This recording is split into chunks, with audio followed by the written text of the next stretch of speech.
The big engines have heard about Thomas's incident with Percy's ghost. They thought it was a great joke, especially Henry. "Silly engine," laughed Henry. "You should know full well that ghosts aren't real." Thomas hid his face in embarrassment. "I wouldn't be too sure about that, Henry," replied Edward nearby.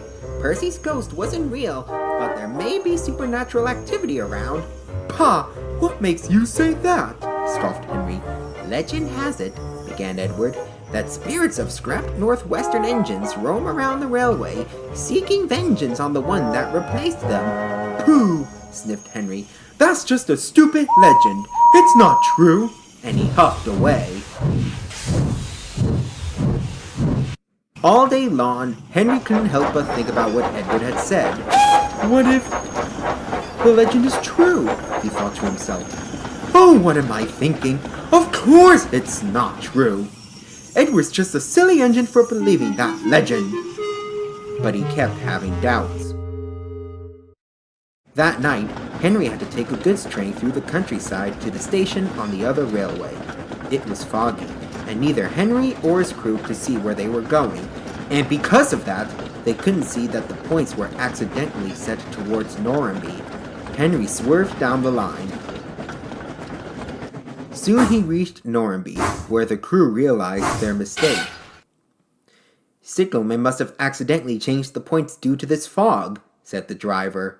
"We'll just have to head back up to the signalman and tell him what happened," replied the fireman. "Henry, you stay here until we come back." But what if there are ghosts about?" stammered Henry. The crew laughed. "You don't seriously believe that legend, do you?" asked the driver. "It's just a silly old legend. You'll be safe here, don't worry." And with that, the crew walked away, leaving Henry all alone. "What's that?" gasped Henry. "Oh, silly me. It's just a stupid bird. Silly old me, believing that spirits exist." And he decided to take a small nap until his crew returned.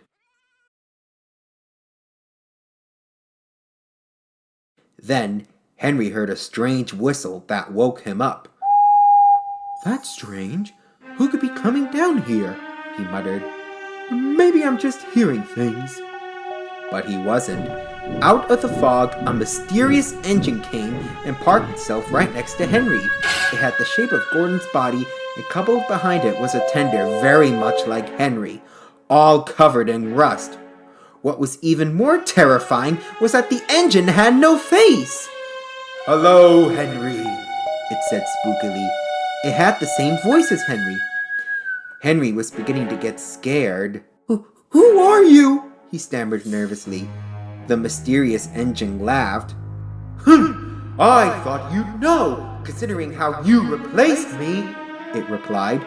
"What are you talking about?" whimpered Henry. "Perhaps showing you my face will remind you," concluded the engine. And when it revealed its face, Henry was horrified. The engine was him, but in his old shape. "How? I thought I was rebuilt," said Henry at last, struggling to breathe. "That was the original idea," answered the engine.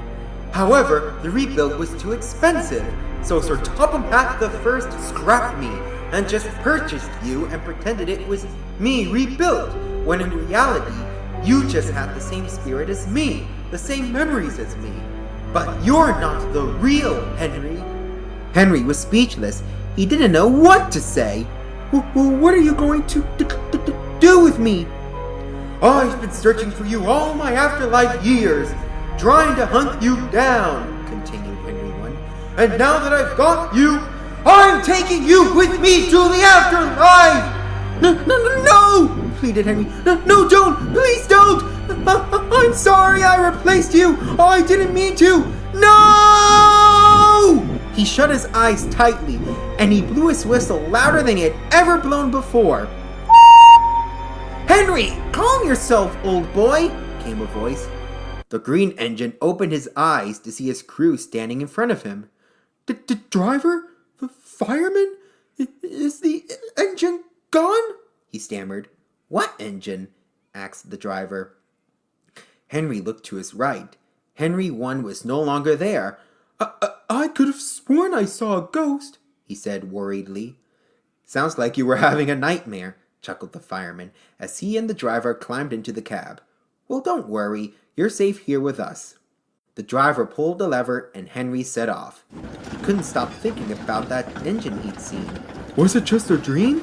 Am I really just Henry too? Am I even the real Henry? He kept asking himself.